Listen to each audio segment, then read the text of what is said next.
പിന്നെ ബിദ്അത്തുകാരുടെ ചോദ്യമാണ്, ആധുനിക വാഹനങ്ങൾ നബിയുടെയോ സല്ലല്ലാഹു അലൈഹി വസല്ലം സഹാബാക്കളുടെയോ റളിയല്ലാഹു അൻഹും കാലത്തുണ്ടായിട്ടില്ലല്ലോ. അപ്പോൾ അവ ബിദ്അത്തുകളല്ലേ? അവ ഉപയോഗിക്കാൻ പറ്റുമോ? അവ പുതിയതല്ലേ? അപ്പോൾ അത് നരകത്തിലേക്ക് പോകുന്നതല്ലേ എന്നൊക്കെയാണ് ചോദ്യങ്ങൾ ഇങ്ങനെ പോവുക. നമ്മൾ മനസ്സിലാക്കേണ്ടത്, ദുനിയവിയായി പുതുതായി വന്നിട്ടുള്ള കാര്യങ്ങളിൽ, വസ്തുക്കളിൽ ഹറാമല്ലാത്തവ അനുവദനീയമാണ്.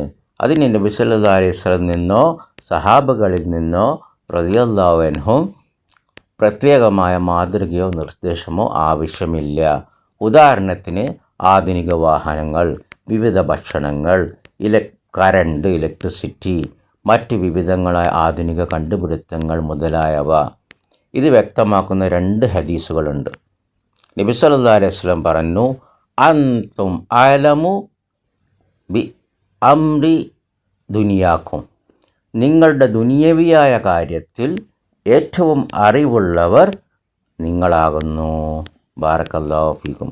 അതുകൊണ്ട് അത് എന്താണ്, ദുനിയവിയ കാര്യങ്ങൾ എന്നിൽ നിന്നും പഠിക്കേണ്ട ആവശ്യമില്ല. ഇത് സഹീഹ് മുസ്ലിമിലെ ഹദീസാണ്.